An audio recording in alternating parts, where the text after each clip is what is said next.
Alright everyone, in this video, this is kind of a demonstration on how to figure out what to draw silhouette-wise for this project, and then how to create the silhouette and put that onto the black paper, and then put that black silhouette piece of paper onto good clean paper.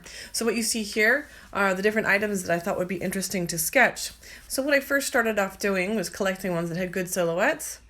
And that is just trial and error. And then you can see that I started to sketch them out in my sketchbook. So it's part of your projects for your assignment is to sketch them out. And take your time with this. If it's your first time drawing, the reason why we're doing a lot of sketching is so that we get practice. You're welcome to trace something if you'd like to, but ultimately you're going to need to try and figure out how to draw something that's a little bit smaller and not full size. So if you need to, you can also use the silhouette where you project the shadow onto your paper and sketch that. But ultimately, what you're going to want it to do is to clean it up, to kind of just draw a sort of two-dimensional aspect of the objects that you have. So I flipped the page, I'm doing another one. I'm just sort of getting a really quick rendering what I might want to sketch.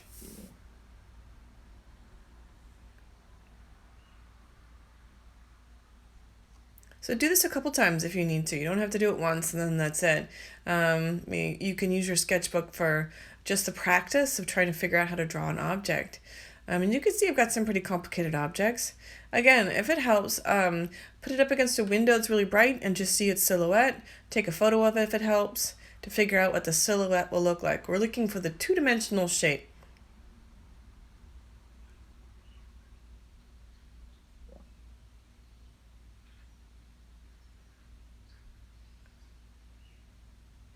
Okay, so what I'm doing now is I've sketched it out and I'm making a pattern.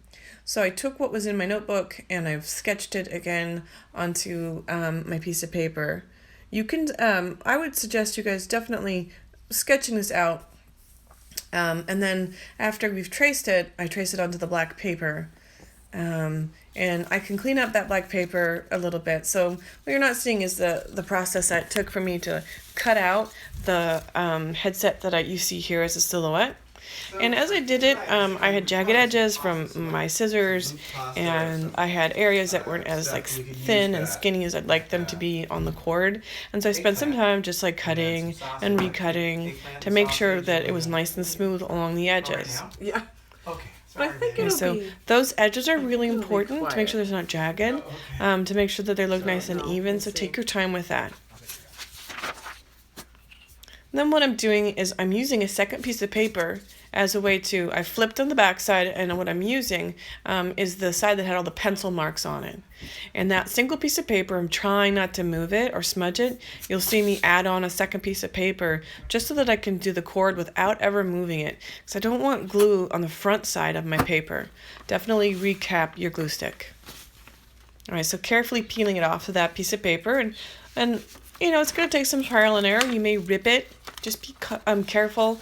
You can always recut another one. Remember, it's not that big of a deal to just go back and do it a second time. Second time is always going to be better than the first. I've positioned it on my good piece of paper from our drawing pad, the really thick paper. So I took it out and I positioned it on the table, and now I'm smoothing it down. What you see is a second piece of paper that I'm using that doesn't have glue on it, so a nice clean sheet. And I put that on top of the object, and then I can smooth over my silhouette without damaging or wrinkling anything. See me smoothing it down. It may stick to it, and that's okay, just peel it back. And I always reuse a new sheet. Okay, so I've got some areas that need a little bit more glue. I missed my little end for the end of the wire, so I was able to just kind of glue that on without it really being a problem. But you can see I've got some areas that have little glue marks that are left over from either me repositioning it or the piece of paper. So what I'm doing is I'm cleaning my hands off. I'm always using a wet paper towel, and I'm very carefully taking my X-Acto knife or something equally sharp and trying to lift it off. So try not to scratch your paper, but I'm taking some of the glue off.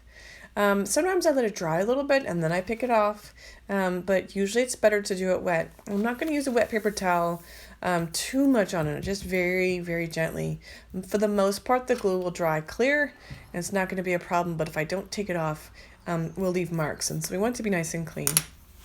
And there you have it.